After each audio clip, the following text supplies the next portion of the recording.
வணக்கம் மக்களுக்கு பார்த்து கேட்குறது முக்கிய கமிட்டி எங்கள் ஹோஸ்ட் மோனாக் சீசன் 2 ஒரு புது டேலர் ரிலீஸ் பண்ணியிருக்காங்க. இந்த டேலர் முழுக்கவே டைட்டன் எக்ஸ் தான் தெளிவாக காமிச்சிருக்காங்க. யார் அவன் கேட்டிங்கன்னா அவன் தான் இந்த சீசனில் வர போகிற ஒரு மெயின் ஆன்டாகனிஸ்ட்னு சொல்லலாம். அண்ட் இவனை தடுக்கிறதுக்கு காட்ஸிலா அண்ட் காங் ரெண்டு பேருமே ஒன்றா சேர்ந்து சண்டை போடணுமா.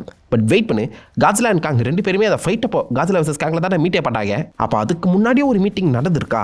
அந்த மீட்டிங்கில் நடந்த எந்த ஒரு விஷயமும் காங் அண்ட் காட்ஸிலாவுக்கும் ஞாபகமே இல்லையா? அது எப்படி கொண்டு போகிறாங்கன்னு சொல்லி பல கேள்விகள் எழுப்பியிருக்க தான் செய்து இந்த டெய்லரில் அதுக்கான ஒரு சின்ன ஹிண்ட்டை கொடுத்துருக்காங்க. அண்ட் அதை தொடர்ந்து வந்து இந்த டைட்டன் எக்ஸை பற்றின பல விஷயங்களுமே ரிவீலும் பண்ணிருக்காங்க. எனக்கு தெரிஞ்சு இந்த சீசன்ல காட்ஸிலா அண்ட் காங் மீட் பண்றதுக்கான வாய்ப்புகள் ரொம்ப கம்மி. கண்டிப்பா காட்ஸிலா ஸ்கல் ஐலாண்டுக்கு வந்திருக்க வாய்ப்புகள் கம்மி தான் எனக்கு தோணுது. தனித்தனியா ரெண்டு பேருமே இந்த டைட்டன் எக்ஸ் கூட சண்டை போட போறாங்க. பட் யாரோ ஒருத்தங்க தான் டிஃபீட் பண்ண போறாங்க. யாரா இருக்கும்னு நினைக்கிறீங்க? காட்ஸிலாவா காங்கா டைட்டன் எக்ஸை டிஃபீட் பண்ணது? உங்க பெட்டை இப்பவே வைங்க. சீசன் முடிச்சிட்ட அப்புறம் யார் அந்த பெட்ல ஜெயிச்சான்னு பார்த்தலாம். டெய்லர் ஓப்பனிங்கில் கடலில் ஒரு கப்பல் போகிற மாதிரியும் அந்த கப்பலை சுற்றி இருக்கக்கூடிய அந்த கடலை வந்து பார்த்தீங்கன்னா அதிர்ற மாதிரியும் காமிச்சிருப்பாங்க. இந்த கப்பல் ஆப்வியஸாக மொனார்க்கு சொந்தமானது தான். அண்ட் இந்த ஷாட்லேயுமே நீங்கள் பார்த்தீங்கன்னா அங்கே இருக்கக்கூடிய அந்த செக்யூரிட்டி மொனார்க்கோட அந்த கேப் தான் போட்டிருக்க மாதிரி தெரியுது. அந்த கப்பலை ஃபாலோ பண்ணி தான் டைட்டன் எக்ஸ் வர மாதிரி காமிக்கப்பட்டிருக்கு. இது வரைக்கும் இவங்க பார்த்ததுலேயே இதுதான் மிக பிரம்மாண்டமான டைட்டன் அப்படிங்கிற மாதிரி ஆக்சுவலாக ஓப்பனாகவே மென்ஷன் பண்ணுறாங்க. ஸோ காட்ஸிலாவை பார்த்துருக்காங்க, காங்க பார்த்துருக்காங்க, ஏகப்பட்ட வித்தியாசமான டைட்டன்ஸை பார்த்துருந்தாலும் இதுதான் பெரிய டைட்டனுங்கிற மாதிரி சொல்கிறாங்க. கிடோராவை பார்த்துருப்பாங்களான்னு தெரியல. ஐ மீன் லைக் டைம்லைன் மிஸ்டேக் ஆகும். பட் இந்த சமயத்தில் தான் கிங் ஆஃப் மான்ஸ்டர்ஸுமே கிக் ஆஃப் ஆகியிருக்கும் மோர்லிக்லி. ஏன்னா காட்ஸிலாவுடைய அந்த ப்ளூ அட்டாமிக் ஃபார்மில் தான் இருக்குது, பிங்காக மாறவே இல்லை. இந்த சமயத்தில் கிங் ஆஃப் மான்ஸ்டர்ஸ் லைட்டாக கிக் ஆஃப் ஆக ஸ்டார்ட் ஆகியிருக்கணும். இல்லைனா மொனார்க்கியில் வந்து பார்த்தீங்கன்னா அந்த கிடோரா பற்றின இந்த டீட்டெயில்ஸ் வந்து கண்டிப்பாக கிடச்சிருக்கணும். கிடோராவோட அது பெருசுன்னு சொல்ல வராங்களா? ஐ மீன் பாசிபிளி இந்த ஷாட்டில் நீங்கள் பார்த்தீங்கனாலே அந்த டைட்டன் எக்ஸோட அந்த பிரம்மாண்டம் எந்த அளவுக்கு பெருசாக இருக்குன்னு சொல்லி காமிக்கப்பட்டிருக்கு. டைட்டன் எக்ஸ் வந்து பார்த்தீங்கன்னா ஒரு செஃபலாஃபாட், அதாவது ஒரு பீட்டில், ஒரு நண்டு, ஒரு ரால், ஒரு ரைனோ அண்ட் அது கூடவே சேர்ந்த ஆக்டோபஸ் மிக்ஸான ஒரு வித்தியாசமான கிரேச்சர். இப்படி ஒரு கிரேச்சரை இது வரைக்கும் நம்ம இந்த மாஸ்டர்வர்ஸில் பார்த்ததும் இல்லை, கேள்விப்பட்டதும் இல்லை. ஆனால் இதே மாதிரி சில கிரேச்சர்ஸ் வந்து பார்த்தீங்கன்னா டீஸ் பண்ணியிருக்காங்க. முக்கியமாக நாக்கிகா, இந்த காட்ஸிலா டொமினியன் சீரிஸில் அந்த காமிக் நான் எக்ஸ்பிளேஷன் போட்டு செக் பண்ணி பாருங்க. அதில் இருக்கக்கூடிய அந்த டைட்டன்ஸ் நாக்கிகா கிட்டத்தட்ட இது கூட மேட்ச் ஆகிற மாதிரி தான் இருந்துச்சு. நானும் அதுவாக தான் இருக்கும்னு நினச்சேன். பிகாஸ் சைட் பை சைட் நீங்கள் கம்பேர் பண்ணி பார்க்கும்போது ஸ்டில் அது ஒரு ஆக்டோபஸ் ஃபார்மாக தான் இருக்குது.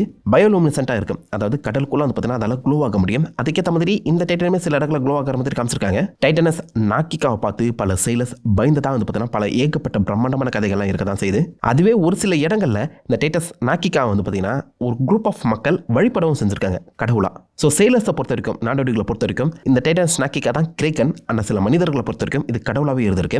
அதுக்கேற்ற மாதிரி இந்த ட்ரெயிலையுமே இந்த ஷாட்ல வந்து காமிக்கப்பட்டிருக்கு. இந்த காங் அண்ட் காட்ஸிலா பார்க்கறதுக்கு முன்னாடியே மனிதர்கள் இந்த டைட்டனை பார்த்துருக்காங்க. டைட்டன் எக்ஸை பார்த்து அது கூட சண்டையும் போட செஞ்சுருக்காங்க. ஐ மீன் லைக் அந்த வார் பெயிண்டிங்லாம் இருக்க தான் செய்யுது. இந்த இடத்துல நம்ம லீ வந்து பார்த்தீங்கன்னா ரொம்பவே எங்கே இருக்காரு. ஸோ விச் மீன்ஸ் பழங்காலத்துக்கும் அந்த சமயத்தில் இருந்தே இந்த டைட்டன் எக்ஸை மனிதர்களுக்கு தெரிஞ்சிருக்கு. ஆனால் எங்கேயுமே மென்ஷன் செய்யல பார்த்தீங்களா மான்ஸ்டர்வர்ஸ்ல இப்போ வரைக்கும். அதுக்கப்புறம் இந்த டைட்டன் எங்கே போச்சுன்னு தெரியல. ஏன்னா இந்த டைட்டன் ஆக்சுவலாக கடலோட அரசன், கடலோட கடவுளுங்கிற மாதிரி மென்ஷன் பண்ணியிருக்காங்க. இந்த ட்ரெயிலர்லேயே ஸ்பெசிஃபிக்காக அந்த வார்த்தையுமே சொல்லியிருப்பாங்க. கடலில் இருக்கக்கூடிய பல மிருகங்களை இது கண்ட்ரோல் பண்ணிட்டு இருக்குன்னு. மோர் லைக்லி கடலோட ஆல்ஃபாவாக சொல்ல வந்திருக்காங்களோ. இது ஒன்றும் தனியாக வரதில்ல, கூடவே ஏகப்பட்ட இந்த குட்டி குட்டி கிரட்டேஷன்ஸுமே கூட்டி தான் வருது. இந்த வில்லேஜை அதை அட்டாக் பண்ணுற மாதிரி ஒரு ஷாட் அமைச்சிருப்பாங்க. அதே மாதிரி இந்த ஷாட்டில் நீங்கள் பார்த்தீங்கன்னா ஒரு ஓரமாக மலைக்கு மேலே ஒரு நண்டு நிற்கிற மாதிரி காமிக்கப்பட்டிருக்கு. அதே மாதிரி இந்த ஷாட்டில் யங் லீஷா வந்து பார்த்தீங்கன்னா ஒரு நண்டுக்கு இருந்து ஓடுற மாதிரி காமிச்சிருக்காங்க. கடலில் இருக்க அந்த மிருகங்களை இந்த டைட்டன் எக்ஸ் கண்ட்ரோல் பண்ணுற மாதிரி தெரியுதுங்க. அதாவது அக்வாமேனோட பவரை கொடுத்துருக்காங்க, புரியுதா? பட் இதுவே அந்த காமிக்கில் பேர் என்ன, டைட்டனஸ் நாக்கிகா வந்து பார்த்தீங்கன்னா இந்த மாதிரி எந்த ஒரு ஸ்பெஷல் பவரும் இல்லாமல் ஒரு சாதாரண கிரேக்கன் தான் அது. அண்ட் ஒரு சாதுவான ஒரு மிருகம் கூட. ஸோ மொனார்க் வந்து பார்த்தீங்கன்னா இந்த கொல்லலாம் ட்ரை பண்ணலாம், மொழிகளே கண்ட்ரோல் எடுத்து அதை ஸ்டடி பண்ண தான் பார்த்துருப்பாங்க. அண்ட் அந்த காலத்தில் வந்துட்டு இருந்த மனிதர்களுமே டெக்னிக்கலாக இதை கும்பிட்டு தான் செஞ்சுருக்காங்க, வழிபட பார்த்துருக்காங்க. இது தங்களுக்கு ஒரு நல்லதாக செய்ய வந்திருக்குங்கிற மாதிரி இந்த கிரேக்கன் இந்த நாக்கிகாவை ஆக்சுவலாக காட்ஸிலா போல பார்த்துருக்காங்கன்னு சொல்லலாம். அண்ட் இந்த நாக்கிகாவும் பெரிய டேமேஜ் எதுவும் பண்ண மாதிரி தெரியல.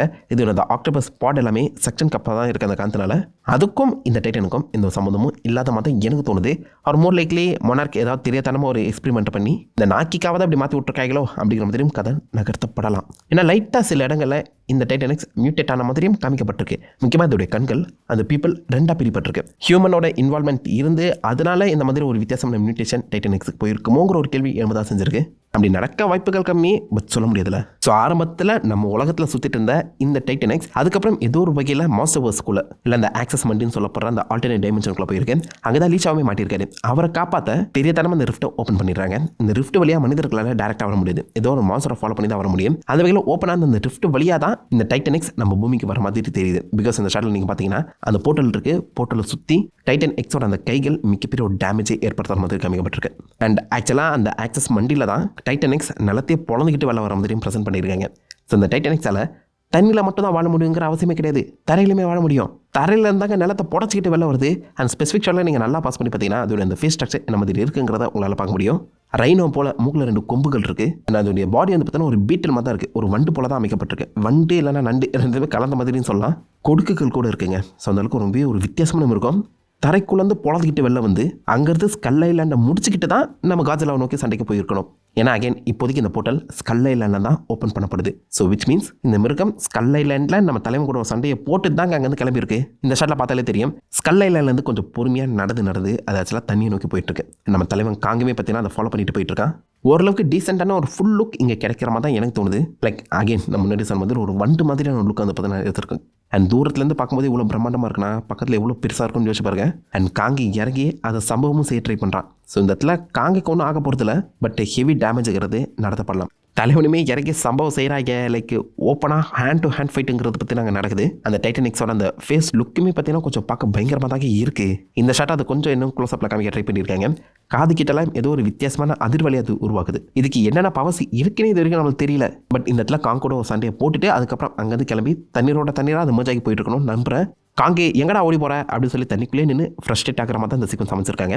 அதை தொடர்ந்து தான் காட்ஸிலா வெர்சஸ் டைட்டன் எக்ஸுங்கிற அந்த ஃபைட்டே ஸ்டார்ட் ஆக போகுது. அண்ட் மனுஷங்க இருக்க இடத்துலையுமே வந்து டைட்டன் எக்ஸ் ஒரு மிகப்பெரிய டேமேஜும் பண்ண போகுது. இந்த ஷாட்டில் நம்ம கேட்டுக்கு முன்னாடி வந்து பார்த்தோன்னா அந்த டைட்டன் எக்ஸ் எழும்பி நிற்குது. அது டார்சல் ஃபின் எல்லாமே கிட்டத்தட்ட நம்ம காட்ஸிலா போலவே க்ளோ ஆகுது. லைட்டாக இது வந்து காட்ஸிலாவை இமிட்டேட் பண்ணுதுன்னு சொல்லி போன பிளேட் நான் சொல்லியிருப்பேன். அதுதான் இங்கேயுமே செய்ய பார்த்துருக்காங்க. டக்குன்னு பார்க்கும்போது எல்லாருக்குமே இது வந்து காட்ஸிலா போல தான் தோணியிருக்கும். ஆனால் இது ஆக்சுவலாக அந்த டைட்டன் எக்ஸ். பட் ப்ளூ கலரில் க்ளோ ஆகிறது அதே டார்சல் ஃபின் இந்த ஷாட்டில் பார்த்தீங்கன்னா ரெட் கலர் க்ளோ ஆகுது. அகெயின் லைக் காட்ஸிலா ரெட்டு ப்ளூன்னு சொல்லி அதோடைய அந்த கலர்ஸ் ஏன் சேஞ்ச் ஆகணும்? நார்மல் ஃபார்ம் அட்டாக் ஃபார்ம்னு சொல்லி அதோடைய அந்த மொட்டை ஸ்ட்ரக்சருமே மாற்றி அமைக்குதானே? கண்டிப்பாக சில மீன்களுக்கு இந்த மாதிரி ஒரு பயோலுமினசன்ட் இருக்க தான் செய்யும். அதை இதுக்கு ஸ்பெசிஃபிக்காக அட்டாச் பண்ணி என்ன சொல்ல வராங்க புரியல. இந்த ஷாட்லலாம் அதை பார்க்க எவ்வளோ பிரமாண்டமாக பயங்கரமாக இருக்குது பாருங்கள். தரையில் இருக்கும்போதெல்லாம் அதுக்கு வந்து ரெட் கலர் ஃபின்ஸ் தான் இருக்க மாதிரி காமிக்கப்பட்டிருக்கு. பட் தண்ணிக்கடியில் சில இடங்கள் அது வந்து ப்ளூ கலரில் க்ளோவாகவும் செய்யுது. சில ஷாட்டில் அது பார்க்க பர்பிள் கலராகவும் இருக்க மாதிரி ஃபீல் ஆகுதுங்க. எனக்கு என்னமோ இது மியூட்டேட் ஆக்கப்பட்ட ஒரு வித்தியாசமான மிருகம், அது இன்னும் தொடர்ந்து மியூட்டேட் ஆகிட்டே இருக்குது. அண்ட் இதுதான் சூப்பராக படத்தில் ஸ்பேஸ் காட்ஸ்லாம் வரப்போகுதுங்கிற மாதிரி ஏதாவது ஒன்று அடிச்சு விட்றாங்க போல தான் தோணுது. அது நல்லா இருக்கும்னு நினைக்கிறீங்க இதுதான் ஸ்பேஸ் காட்ஸ்லான்னு சொன்னால்? பார்ப்போம் என்ன பண்ண போகிறாங்கன்னு. காட்ஸிலாவோட இந்த சீசனில் எனக்கு நம்ம காங்குக்கு அதிகமான முக்கியத்துவம் கொடுக்கப்பட போகுதுன்னு தோணுது. போஸ்டர்லேயுமே ஆக்சுவலாக நம்ம காங்கை தான் டீஸ் பண்ணியிருக்காங்களே தவிர்த்து காட்ஸிலாவை கிடையாது. ஸோ காங்குக்கு கொஞ்சம் அதிகமான ஸ்க்ரீன் டைம் கொடுக்கப்படலாம். இந்த மிருகத்தை டிஃபீட் பண்ணுறதுக்கு நம்ம காங் அண்ட் காட்ஸிலா 2 பேரும் ஹெல்ப் தேவை அப்படிங்கிற மாதிரி ரிலீஸ் ஆக சொல்ல அவனுக்கு வந்து நம்ம உலகத்தை நாசம் பண்ணிட்டு என்ன பண்ணுறதுங்கிற மாதிரி என்ன ஒரு கேள்வி கேட்பாங்க. அதுக்கேற்ற மாதிரி இந்த ஷாட்டில் பார்த்தீங்கன்னா நம்ம காட்ஸிலா ஏதோ ஒரு சிட்டியை இறக்கி துவம்சம் பண்ணிட்டு இருக்கு. மிலிட்ரியுமே அதை தடுக்க ட்ரை பண்ணிட்டு இருக்காங்க. காட்ஸிலா அகைன் இந்த இடத்துல செம்ம பல்காக பயங்கரமாக இருக்குது. கிங் ஆஃப் மான்ஸ்டர்ஸ் அந்த டைம்ல என்ன தான் இவங்க வந்து மேட்ச் பண்ண ட்ரை பண்ணுறாங்க போல. ஸோ காட்ஸிலா அந்த பக்கம் மற்ற மான்ஸ்டர்ஸை சமாளிச்சுட்டு இருக்க அதே சமயத்தில் காங் இந்த பக்கம் டைட்டன் எக்ஸ் கூட போராடிட்டு இருந்துச்சுங்கிற மாதிரி கதையை நகர்த்தலாம். நல்லாயிருக்கும் நம்புறேன். இல்லைனா அந்த பக்கம் நம்ம காட்ஸிலா ஆல்ஃபாவை மாறுற அந்த சமயத்தில் டைட்டன் எக்ஸ் நம்ம காட்ஸிலாவுக்கு அடி பண்ணிச்சு ஓடி போயிடுச்சு அப்படிங்கிற மாதிரியும் சொல்லலாம். அதனால தான் இந்த டைட்டன் எக்ஸை பற்றி வேறு எங்கேயுமே அவங்க பேசலை. டைட்டன் எக்ஸ் வேறு எந்த ஒரு படத்துலையுமே ரிப்பீட்டும் ஆகலை. காட்ஸிலா பார்த்து அது பயந்துருச்சுங்கிற மாதிரி கதை முடிக்கப்படலாம். ஏகப்பட்ட ஆப்ஷன்ஸ் இருக்குங்க. பட் டைட்டன் எக்ஸ் பார்க்க பயங்கரமாக தான் இருக்குது. நல்லா இருக்குது. இந்த கண்டினியூட்டியை நம்ம சொல்ல போகிறாங்கிறது தான் கேள்விக்குறியாக இருக்குது. பொறுத்தது பார்ப்போங்க. ஸோ இந்த டைட்டன் எக்ஸை யார் டிஃபீட் பண்ண போகிறான்? காங்கா காட்ஸிலாவா? யார் மேலே உங்கள் பெட்டுன்னு சொல்லி மறக்காம காம் பண்ணிட்டு அந்த அலைக்கு தேடி கொடுங்க. உங்களை நல்ல ஒரு ஆசமான வீடியோ எல்லாமே பட்டு என்ன தெரியும். Have fun guys. வாட்டா